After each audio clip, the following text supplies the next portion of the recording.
What's up, YouTube? It's your favorite broker and host, Wayne Chappelle, and I'm back at you with another video. This video is going to be the flip side of the mini series that we did the other day. The other day, I put out a series of videos in regards to buyers and kind of skim the surface on what goes on the buyer side. Now, I want to kind of flip the script a little bit and go over sellers. So this video I'm titling "Got a Seller, Now What?" Right now, what? And the reason that I'm bringing up this title and the reason that I'm doing this kind of mini series is, like I said, I'm coaching and mentoring some new agents, both that are acquiring their first buyer that they're representing and acquiring sellers that they're representing. So I wanted to cover both aspects of this. So again, the video is titled "Got a Seller, Now What?" Right? So to go over this briefly, I just want to dive right into the seller side of things. We talked about the buyer side, so the seller side, and I'm going to assume at this point, right, we've went out, had our listing presentation, and we are either, at the point of getting them to sign the exclusive buyer brokerage agreement. And I always advise to go that route.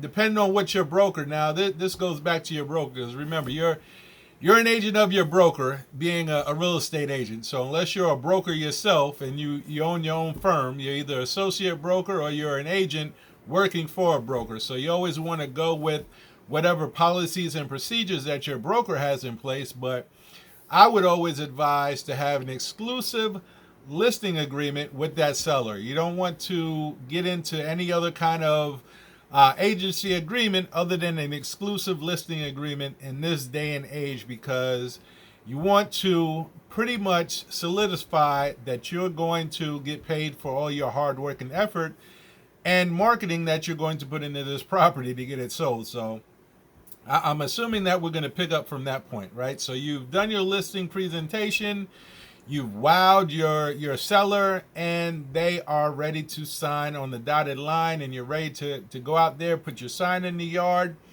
and move forward with this listing, right? And I mentioned in the past, in regards to working with sellers and listings, I came up on this motto, and I still believe in it, and that's why 90 to 95% of my business is dealing directly with sellers and listings, is that listings last, right? If you have listings, you're going to last in the business. On the buyer side, there's a lot more work and you don't control the inventory. So just kind of keep that in mind. So moving from the point that we get the seller to sign on the dotted line, now you officially have an exclusive listing agreement.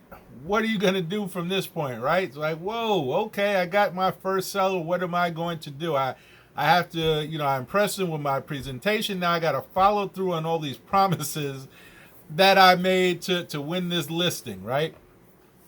So one thing that you do want to know, whatever you use to win this seller over, is sellers want to know what their net is going to be, right? So if you came and prepared an accurate CMA, right, a comparable market analysis, a CMA on that neighborhood that property's in, and you came up with a list price that everybody agreed upon, and you're in the process of putting in an MLS to start marketing this property at X list price. So number one, you want to make sure that your CMA is on point, right? Your CMA is going to be critical, because your seller, based off of that CMA, on what you think that this house is worth, based on what the market is willing to pay, is what you're going to base your net to seller off of, right? So if you've already done your net to seller, or you're working on that, you're going to basically go off of that list price that you came up with and say, hey, Mr. and Mrs. Seller, based off of this list price, this is what you can expect to net, right? So you're going to take a lot of things into factor into the equation when you're looking at presenting a net to seller to your client, is being able to know what their mortgage is, what do they owe on the property, Another thing is, have they already paid taxes already, right? If they have paid taxes already, then they're going to be getting a credit. If they haven't paid taxes, they're going to be possibly looking at having to pay that money, to the buyer if the property closes before taxes are due. And also with insurance, typically the seller is going to get some type of credit back depending on when that policy is set to renew, that insurance policy.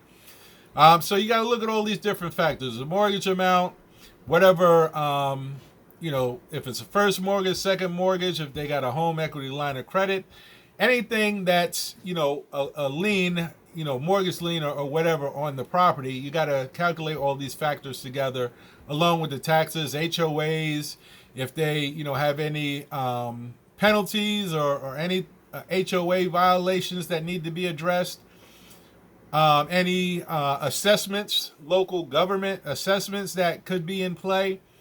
There's a lot of things that you have to basically look over.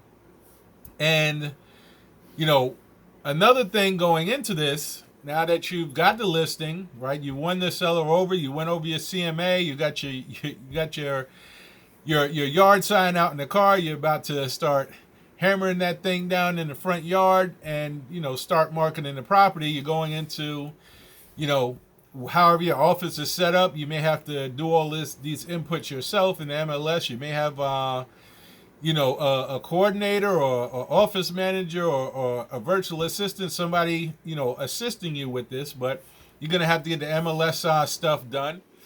You're going to be looking at going over various things. And typically what I have, if I'm working with a seller, like I said, I work with a lot of investors, so this is information that's kind of known already. When I'm working with sellers on listings, they're mostly investors. But when I do work with, homeowners that actually live in the home and selling the home themselves through me, they don't do a lot of transactions. So a lot of times you need to give them either a refresher if they are first-time home buyers and this is the first home that they've purchased and now they're selling it, or they could be seasoned sellers and they've sold many homes before, but they may need a refresher or a checklist that they could check off on things that need to be addressed on the seller side in order to make sure the transaction gets to close. So on the seller side, there's not really a whole lot that has to be done.